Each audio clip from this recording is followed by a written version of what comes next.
Bab 9. Hubungan hukum Islam dengan positif. Pengertian positivisme. Positivisme istilahnya didefinisikan sebagai salah satu paham dalam filsafat barat yang hanya mengakui dan membatasi pengetahuan yang benar kepada fakta-fakta positif, dan fakta-fakta tersebut harus didekati dengan menggunakan metode ilmu pengetahuan, yakni eksperimentasi, observasi, dan komparasi.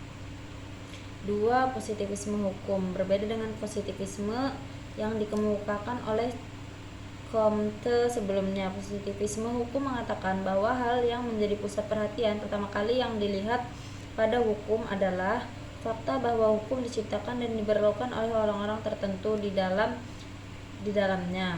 Terkait dengan positivisme hukum atau aliran hukum positif. Ketiga, hukum dan positivisme. Positivisme memangkas pertimbangan-pertimbangan nilai dari ilmu jurisprudensi atau ajaran hukum melalui peradilan atau himpunan putusan hakim, dan membatasi tugas-tugas ilmu ini pada analisis.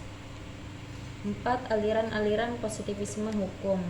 Memegang kedaulatan, dengan kata lain sumber hukum positif adalah pembuatan hukum sebagai yang berdaulat atau yang berkuasa.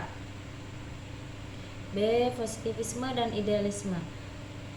Dalam teori hukum, positivisme dan idealisme digambarkan saling bertentangan. Teori-teori idealistik didasarkan pada prinsip-prinsip keadilan dan amat berkaitan dengan hukum yang seharusnya. Positivisme merupakan korban ketegangan dan konflik. Positivisme analitik dan pragmatik merupakan kubu-kubu yang terpisah dalam konsep-konsep hukum mereka. C. Hukum Islam, hukum atau hukum sempurna. Tentu saja hukum darinya itu bersifat universal dan bersifat dunia akhirat. Sumber hukum yang utama dalam Islam ialah Al-Quran dan As-Sunnah yang diwahyukan dari Tuhan sebagai petunjuk untuk manusia. D. Perbedaan antara hukum agama dan hukum positif. Hukum positif. Kesatu, hukum positif bertujuan hanya untuk berkepentingan dunia dan lahiriah saja, beserta seluk-beluknya. Sedangkan hukum agama merupakan ketetapan Allah yang bertujuan demi kepentingan manusia lahir dan batin, dunia dan akhirat. Hukum positif bersifat kontemporer, dibuat oleh sekelompok orang yang dipandang ahli berdasarkan pengalaman dan penghayatan yang berlaku pada suatu masyarakat untuk dilakukan bagi masyarakat atau bangsa yang bersangkutan itu saja.